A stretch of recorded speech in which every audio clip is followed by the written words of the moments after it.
મિત્રો, મહાશિવરાત્રિના દિવસે નંદીના કાનમાં બોલી દેજો આ 3 શબ્દો. તમારી જે પણ મનોકામનાઓ હશે તે સર્વ મનોકામના પૂરી થશે. હિન્દુ ધર્મમાં મહાશિવરાત્રિના તહેવારનું વિશેષ મહત્ત્વ છે, કારણ કે આ દિવસે મહાદેવનું પાર્વતીજી સાથે વિવાહ થયા હતા અને ભગવાન પ્રથમ વખત જ્યોતિર્લિંગમાં આવ્યા હતા. તેથી આ દિવસે ભગવાન શિવની ઉપાસનાની સાથે વ્રત કરવાની પણ વિધિ છે. આ દિવસે યોગ્ય રીતે પૂજા કરવાથી ભક્તોની તમામ મનોકામના પૂર્ણ થાય છે. આ ઉપરાંત ભગવાન ભોલેનાથની કૃપાથી તમામ સમસ્યાઓ પણ દૂર થાય છે અને આ દરમિયાન પૂજા કરવાના તમામ નિયમોનું આપણે પાલન કરવું જોઈએ. પરંતુ જાણકારીના અભાવ એ ઘણા લોકો ભગવાન ભોલેનાથની પૂજા કરતી વખતે કેટલીક ભૂલો કરે છે, તો તે પૂજાનું ફળ આપણે મળતું નથી અને તેનું આપણે ખરાબ પરિણામ ભોગવવું પડે છે. તો આવો જાણીએ મહાશિવરાત્રિના દિવસે નંદીના કાનમાં કયા 3 શબ્દો બોલીને આપણી ઈચ્છા કહેવાની છે, સાથે જ ભગવાન શિવને કઈ વસ્તુ અર્પણ ન કરવી જોઈએ અને વિડીયોને અંતે એક વિશેષ ઉપાય તમને જણાવશું જે તમારે મહાશિવરાત્રિના દિવસે અવશ્ય કરવો જોઈએ. તે પહેલાં જો તમે અમારી ચેનલમાં નવા હોય તો અમારી ચેનલને લાઇક, શેર અને સબસ્ક્રાઈબ કરવા વિનંતી. મહાદેવ ભગવાન શિવ તમારી તમામ ઈચ્છાઓ પૂરી કરે તો તે માટે ભગવાન શિવની આરાધના કરતા કોમેન્ટમાં હર હર મહાદેવ જરૂર લખજો. મિત્રો, એક માન્યતાના કારણે નંદીના કાનમાં મનોકામના કહેવામાં આવે છે. માન્યતા છે કે જ્યાં શિવ મંદિર હોય છે ત્યાં નંદીની સ્થાપના પણ કરવામાં આવે છે. નંદી ભગવાન શિવનો પરમ ભક્ત છે. જ્યારે પણ કોઈ વ્યક્તિ શિવ મંદિરમાં આવે છે ત્યારે તે નંદીના કાનમાં પોતાની મનોકામના જણાવે છે, જેની પાછળ માન્યતા છે કે ભગવાન શિવ તપસ્વી છે અને તેઓ હંમેશા સમાધિમાં રહે છે. તેવામાં તેમની સમાધિ અને તપસ્યામાં કોઈ વિઘ્ન ન આવે એટલા માટે નંદી જ કોઈ પણ વ્યક્તિની મનોકામના શિવજી સુધી પહોંચાડે છે. આ માન્યતાના કારણે લોકો નંદીની મનોકામના જણાવે છે. તો મિત્રો, આ 3 મહત્વના શબ્દો જાણવા ખૂબ જ જરૂરી છે, જે આપણે વિડીયોમાં આગળ જાણવાના છીએ. તો મિત્રો, આ વિડીયોને બિલકુલ પણ અધૂરો છોડીને ન જતા, કારણ કે અધૂરી માહિતીથી તમારી મનોકામના પણ પૂર્ણ ન થઈ શકે. એટલા માટે વિડીયોની સાચી શ્રદ્ધાથી અંત સુધી જોવાજો. મિત્રો, તો તે 3 ખાસ શબ્દ વિશે આપણે જાણ્યો. મિત્રો, મહાશિવરાત્રિ પર તમે વ્રત રાખો કે ન રાખો, પરંતુ આ દિવસે ભૂલથી પણ તમારે કાતર કે બ્લેડનો ઉપયોગ ન કરવો જોઈએ. આ દિવસે વાળ દાઢી કરાવવાનું ટાળવું જોઈએ. આ ઉપરાંત લસણ ડુંગળી ખાવાનું પણ ટાળવું જોઈએ. એ પણ જો મહિલાએ મહાશિવરાત્રિના દિવસે સફેદ વસ્ત્ર ન પહેરવા જોઈએ, કારણ કે તમે જાણતા જ હશો કે સફેદ વસ્ત્રો એ અશુભ માનવામાં આવે છે. તેમજ કોઈ મહિલા એકદમ સફેદ વસ્ત્ર પહેરે છે તો તે વિધવાનું સ્વરૂપ માનવામાં આવે છે, એ તમે જાણતા જ હશો. તેથી આ શુભ પર્વ પર સફેદ વસ્ત્ર પહેરવાનું ટાળવું જોઈએ.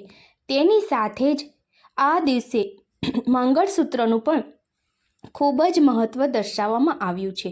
મંગળસૂત્ર સોનાનું કે તેમાં પિત્તળનો હોય તો પણ ચાલશે, પરંતુ મંગળસૂત્રમાં પીળા દોરામાં કાળા મોતીના પારા તો હોવા ખૂબ જ જરૂરી છે, કારણ કે તેમાં પીળો કલર એ માતા પાર્વતીને સમર્પિત છે, જ્યારે કાળો એ ભગવાન શિવને સમર્પિત છે. મહાશિવરાત્રિના દિવસે કોઈ પણ પરિણીત મહિલાએ મંગળસૂત્ર પહેરવું જ જોઈએ, અને જો તમે આવી ભૂલ કરો છો તો તમારા સંબંધમાં પણ દરાર આવી શકે છે.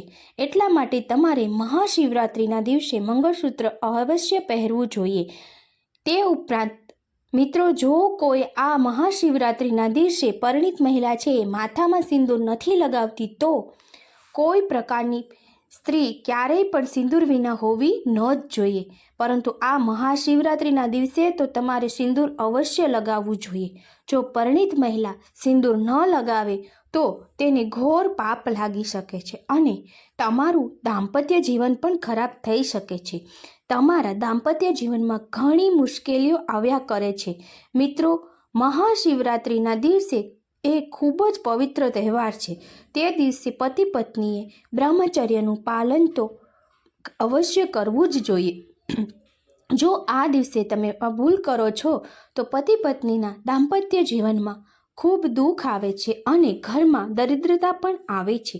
તો મિત્રો, ચાલો હવે આપણે જાણીએ જે આ 3 શબ્દો કે આપણે એ નંદીના કાનમાં કહેવાના છે અને આપણી તમામ ઈચ્છાઓ, તમામ મનોકામનાઓ આપણે પૂરી કરી શકીએ. આ 3 શબ્દો કહીને જ આપણે આપણી ઈચ્છા વ્યક્ત કરવાની છે. મિત્રો, નંદી એ શિવનો જ અવતાર છે. શિલાદ નામના એક મુનિ હતા. તે બ્રહ્મચારી હતા. વંશ સમાપ્ત થતો હતો જોઈને તેમના પિતૃએ તેને સંતાન ઉત્પન્ન કરવાનું જણાવ્યું. ત્યારે શિલાત્માની ભગવાન શિવે ને પ્રાર્થના કરી મૃત્યુહીન પુત્ર માગ્યો. ભગવાન શ્રીનાથ મુનિએ આ વરદાન આપી દીધું. શ્રીનાથ મુનિને વરદાન પણ આપી દીધું. એક દિવસ જ્યારે શ્રીનાથજી જમીન ખેડી રહ્યા હતા ત્યારે તેને એક બળદ મળ્યો. તેનું નામ તેણે નંદી રાખ્યું. બાળક મળ્યું, તેનું નામ તેણે નંદી રાખ્યું. એક દિવસ તેને આશ્રમમાં મિત્રા અને વરુણ નામના 2 મુનિ આવ્યા. શ્રીનાથ મુનિના આશ્રમમાં તેમણે કહ્યું કે આ નંદી અલ્પાયુ છે. આ સાંભળીને મુનિ મહાદેવની આરાધના કરવા લાગ્યા. પ્રસન્ન થઈને ભગવાન શ્રી પ્રગટ થયા અને તેને કહ્યું કે તું મારો જ અંશ છે તો પછી તને મૃત્યુનો હોય જ નહીં ને. આમ જણાવીને ભગવાન શ્રી નંદીને પોતાનું ગણાધ્યક્ષ બનાવી લીધો. ભગવાન શિવ નંદીને ખૂબ જ પ્રેમ કરે છે. શિવ નંદીને ખૂબ જ પ્રેમ કરે છે અને નંદીની તમામ વાતો સાંભળે છે. તેથી નંદીની પૂજાનો વિશેષ મહત્વ છે. એવી માન્યતા માનવામાં આવે છે કે ભગવાન શિવના એવા આશીર્વાદ નંદીને છે કે જો કોઈ પણ વ્યક્તિ તારા કાનમાં આવીને કોઈ પણ વાત કહેશે, કોઈ પણ દુઃખ કહેશે, તેની તમામ ઈચ્છાઓ હું પૂરી કરીશ. તેની તમામ મનોકામના, તમામ દુઃખો પુત્ર એ પોસ્ટે ભગવાન શિવ હરે છે. આ વાતનું વર્ણન આપણા ગ્રંથોમાં અને શાસ્ત્રોમાં પણ કરેલું છે. મિત્રો, પૌરાણિક કથા અનુસાર મોટા ભાગના સમયમાં ધ્યાનમગ્ન જ રહ્યા હતા વિષ્ણુ ભગવાન શિવ. તેના ધ્યાનમાં ખલેલ ન પહોંચે તે માટે તેને રક્ષક નંદીજી હંમેશા તેઓ સેવક બનીને તેની સેવા કરતા હતા. ભગવાન શિવની તપસ્યા દરમિયાન જો કોઈ વ્યક્તિ ભગવાન શિવ પાસે આવતું તે સમય દરમિયાન કોઈ પણ ઈચ્છા કે કોઈ વાત નંદીના કાનમાં કહીને જતું હતું અને એ પણ જો કોઈ ભક્તોની ઈચ્છા કે જેનો સંદેશો સીધો ભગવાન શિવ સુધી તેની તપસ્યા દરમિયાન પહોંચતો હતો અને ભગવાન શિવ તેના ભક્તોને તમામ ઈચ્છાઓ પૂર્ણ કરતા હતા. મિત્રો, એવું માનવામાં આવે છે કે આ કારણોસર આજે પણ લોકો તમામ ભક્તો ભગવાન શિવને કોઈ પણ ઈચ્છા વ્યક્ત કરવા માટે સૌ પ્રથમ તેની પ્રાર્થના નંદીના કાનમાં ફૂંકે છે. પરંતુ નંદીજીના કાનમાં તમારા વિચારો કહેવા માટે અમુક નિયમો પણ આપવામાં આવ્યા છે. ચાલો જાણીએ નંદીના કાનમાં કહેવાની સાચી રીત કઈ છે. મિત્રો, સૌ પ્રથમ ભગવાન શિવ અને પાર્વતીજીની પૂજા કરો. ત્યાર પછી નંદીજીને પાણી, ફૂલ અને દૂધ અર્પણ કરો. હવે ધૂપ અને દીવો પ્રગટાવો અને નંદીજીની આરતી કરો. ભલે નંદીજીના કોઈ પણ કાનમાં ઈચ્છા વ્યક્ત કરી શકાય છે, પરંતુ નંદીના ડાબા કાનમાં એક ઈચ્છા વ્યક્ત કરવી એ ખૂબ જ શુભ માનવામાં આવે છે. મિત્રો, નંદીના કાનમાં તમારી ઈચ્છા સંભાળતી વખતે એ વાતનું ખાસ ધ્યાન રાખો કે તમારી બાજુમાં કોઈ પણ તમારી ઈચ્છા કે વાતને કોઈ બીજું સાંભળી ન શકે. તમારા શબ્દો એટલા ધીમેથી બોલો કે તમારી બાજુમાં ઊભેલ વ્યક્તિ પણ તે સાંભળી ન શકે. મિત્રો, નંદીના કાનમાં ઈચ્છા બોલતી વખતે તમારા હોઠને તમારા બંને હાથથી ઢાંકી દો, જેથી એ વાત કહેતી વખતે તમને બીજા કોઈ જોઈ ન શકે. ક્યારેય કોઈનું ખોટું કરવાની કે ખરાબ ઈચ્છા કોશિશ કરવી નહીં અને નંદીજીના કાનમાં ક્યારેય કોઈનું ખરાબ પણ બોલશો નહીં. મિત્રો, તમારી ઈચ્છા કર્યા પછી નંદીજીને કહેવાનું કે હે નંદીજી મહારાજ, કૃપા કરીને અમારી ઈચ્છા પૂર્ણ કરો. આ વાત નંદીજીની અંતે જરૂર કહેવાની છે. એક સમયે તમે માત્ર એક જ ઈચ્છા કહેજો અને તમે લોભમાં ન પડતા. માત્ર એક સમયે એક ઈચ્છા જ કહેજો. ઘણી ઈચ્છાઓ વ્યક્ત ન કરવી જોઈએ. મિત્રો, યાદ રાખો કે નંદીના કાનમાં પોતાની ઈચ્છા વ્યક્ત કરતા પહેલાં આ એક શબ્દ અવશ્ય બોલવો જોઈએ. શાસ્ત્રોમાં જણાવ્યા અનુસાર માનવામાં આવે છે કે ભગવાન શ્રી સ્વયં નંદીને એક વરદાન આપ્યું હતું કે જે કોઈ વ્યક્તિ, જે કોઈ ભક્ત તારા કાનમાં આવીને પોતાની મનોકામના કહેશે તે તેમની મનોકામના હું અવશ્ય પૂર્ણ કરીશ. આ કારણે જ ભગવાન શિવની પ્રાર્થના કરતા પહેલાં નંદીજીની કાનમાં પોતાની તમામ ઈચ્છા વ્યક્ત કરી દે છે અને કાનમાં પોતાની જે મનોકામના છે તે અવશ્ય પૂર્ણ થાય છે. નંદીજીના કાનમાં કહેલી હર એક મનોકામના સિદ્ધિ ભગવાન શિવ સુધી પહોંચે છે. મિત્રો, આપણે નંદીના કાનમાં કોઈ પણ મનોકામના કહેતા પહેલાં આપણા હિન્દુ શાસ્ત્રમાં ખૂબ જ મહત્ત્વ આપવામાં આવ્યું છે. તો આપણે મનોકામના કહેતા પહેલાં આપણે ઓમ તો જરૂર બોલવો જોઈએ. મોટા ભાગના મંત્રો ઓમ શબ્દથી જ શરૂ થાય છે. ઓમનું વિશેષ મહત્ત્વ છે. ઓમ શબ્દની સમગ્ર બ્રહ્માંડનું પ્રતીક માનવામાં આવે છે. સાથે જ ઓમ શબ્દોનું ઉચ્ચારણ કરવાથી આસપાસની જગ્યાએ સકારાત્મક ઉર્જાનો વાસ થાય છે. તેથી જ મિત્રો, નંદીના કાનમાં તમારી કોઈ પણ મનોકામના કહેતા પહેલાં તમારે ઓમ શબ્દનો ઉચ્ચાર કરવો જોઈએ. એવું માનવામાં આવે છે કે ઓમ શબ્દનો ઉચ્ચાર કરવાથી તમારી મનોકામના, તમારી ઈચ્છા ભગવાન શિવ સુધી ઝડપથી પહોંચે છે. તો મિત્રો, હવે આ મંત્રોનો આપણે બીજો શબ્દ જાણીએ. તો આ મંત્રોનો સાચા હૃદય અને ભક્તિથી કરવામાં આવે તો નંદીના કાનમાં કહેવાયેલી તમામ ઈચ્છા તમારી પૂર્ણ થશે અને આ મનોકામના પૂર્ણ થવામાં સમય લાગશે નહીં. આ ઈચ્છા તમારી તુરંત જ પૂરી થશે. આપણા જીવનમાં ઈચ્છિત પરિણામો મેળવવા માટે મહાશિવરાત્રિના દિવસે આ મંત્રનો જાપ જરૂર કરવો જોઈએ.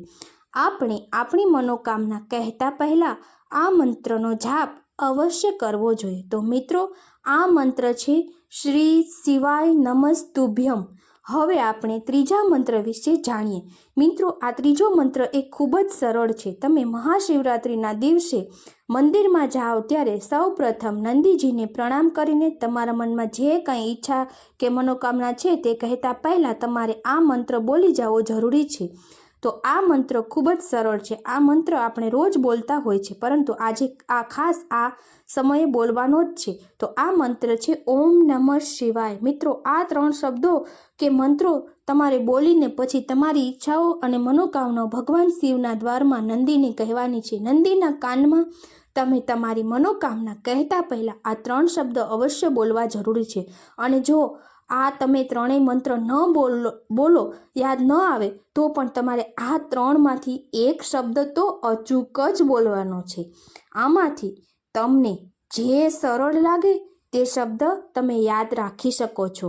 અને આ મંત્રો યાદ રાખવા કે બોલવામાં કોઈ મુશ્કેલી નથી. એવા સરળ આ 3 શબ્દો છે. ઓમ, ઓમ નમઃ શિવાય અને શ્રી શિવાય નમસ્તુભ્યમ. આ 3 શબ્દોમાંથી તમને જે સરળ અને જે તમને યાદ રહે તે એક શબ્દ તો અવશ્ય બોલવાનો જ છે. ત્યારબાદ તમે તમારી મનોકામનાઓ નંદીના કાનમાં કરી શકો છો. જે ઈચ્છાઓ, તમારી મનોકામનાઓ ભગવાન શિવ અવશ્ય પૂરી કરશે. તો મિત્રો, હવે જાણીએ મહાશિવરાત્રિના દિવસે એક મહા ઉપાય જે તમારે અવશ્ય કરવો જોઈએ. અહીંયા સુધી તમે વિડીયો જોયો છે તો તમારા માટે આ એક ખાસ મહા ઉપાય બતાવ્યા છીએ, જેના દ્વારા સમગ્ર શિવ પરિવારના આશીર્વાદ તમારા પરિવાર પર પ્રાપ્ત થશે. આ મહાશિવરાત્રિનો એક મહા ઉપાય છે જે અવશ્ય કરવો જોઈએ. આપણે સૌ પ્રથમ જેની પૂજા કરીએ છીએ તે ભગવાન શ્રી ગણેશ છે. સાથે જ તમને જણાવી દઈએ કે લીલી એલચીનું તમે જે પણ ઉપાય કરો છો તેનાથી પણ તમે ધનની દેવી માતા લક્ષ્મીને પણ પ્રસન્ન કરો છો. લીલી એલચી એ માતા લક્ષ્મીની ખૂબ જ પસંદ છે, જ્યારે લવિંગ એ શિવ તો તમારે આ મહા ઉપાય કરવા માટે સૌ પ્રથમ 5 એલચી લેવાની છે. જે ક્યાંયથી પણ તમે એલચીનો દાણો તૂટેલો ન હોવો જોઈએ તેવી લીલી એલચી લેવાની છે. હવે તમારે એક માટીનો દીવો લેવાનો છે. તેમાં તમારે આ 5 લવિંગ અને 5 એલચી નાખવાની છે અને તેની ઉપર થોડું દેશી ઘી નાખવાનું છે. અને જો દેશી ઘી ના હોય તો કાંઈ વાંધો નહીં, તમારે કપૂરના 2 ટુકડા રાખવાના છે. હવે તમે તમારા ઘરના મંદિરની સામે બેસી જાઓ. હવે તમારે સૌ પ્રથમ ભગવાન શ્રી ગણેશજીનું ધ્યાન કરવાનું છે, કારણ કે સૌ પ્રથમ ભગવાન ગણેશજીની પૂજા કરવામાં આવે છે. ભગવાન શ્રી ગણેશજીની પ્રાર્થના કરવાની છે કે ગણેશજી, મારા પર તમારી કૃપા હશે તો મારા તમામ વિઘ્ન દૂર થશે. જો તમે મારા પર પ્રસન્ન થશો તો મારે તમામ સમસ્યાઓ હલ થશે. તમે વિઘ્નહર્તા છો, તો હે ગણેશજી, મારા તમામ વિઘ્નોને તમે હરી લ્યો. હવે આ પ્રાર્થના કર્યા પછી આપણે આ 5 લવિંગ અને 5 એલચીવાળો દીવો પ્રગટાવીને તેનું ધૂપ આખા ઘરમાં કરી નાખો. ભગવાન શિવને પ્રાર્થના કરો, ભગવાન ગણેશજીને પ્રાર્થના કરો, શિવ પાર્વતીની પ્રાર્થના કરો, લક્ષ્મીજીનું પણ પૂજન શિવ, અને ધ્યાન રાખો કે લવિંગનો ધુમાડો તમારા સંપૂર્ણ ઘરમાં કરો. આ ઉપાય કરવાથી તમારા ઘરમાં સુખ શાંતિ આવશે, લક્ષ્મીજી પ્રસન્ન થશે, તમારી તમામ મનોકામના અવશ્ય પૂરી થશે. કારણ કે આ વખતે મહાશિવરાત્રિ બુધવારના દિવસે છે અને ભગવાન ગણેશજીને બુધવારનો દિવસ ખૂબ જ પ્રિય છે. સાથે જ આ દિવસે ભગવાન શિવ અને પાર્વતી પણ પૃથ્વી પર હોય છે અને તેના ભક્તોની તે તમામ મનોકામનાઓ પૂર્ણ કરે છે અને ભગવાન શ્રી ગણેશ પણ આશીર્વાદ આપે છે. તેથી મિત્રો, તમે આ મહાશિવરાત્રિ પર આ ઉપાય અવશ્ય કરજો. સાથે મિત્રો, તમને અમારો આ વિડીયો પસંદ આવ્યો હશે તો અમારી ચેનલને લાઈક પણ જરૂરથી કરી દેજો. કોમેન્ટમાં હર હર મહાદેવ અચૂક લખજો. જો તમારા ભગવાન મહાદેવ તમારી ઈચ્છાઓ પૂર્ણ કરી હર હર મહાદેવ જરૂર લખજો. લાઈક, કોમેન્ટ અને સબસ્ક્રાઈબ જરૂરથી કરજો મિત્રો. હર હર મહાદેવ. મહાશિવરાત્રિની તમામને શુભકામનાઓ આવનારી મહાશિવરાત્રિ માટે.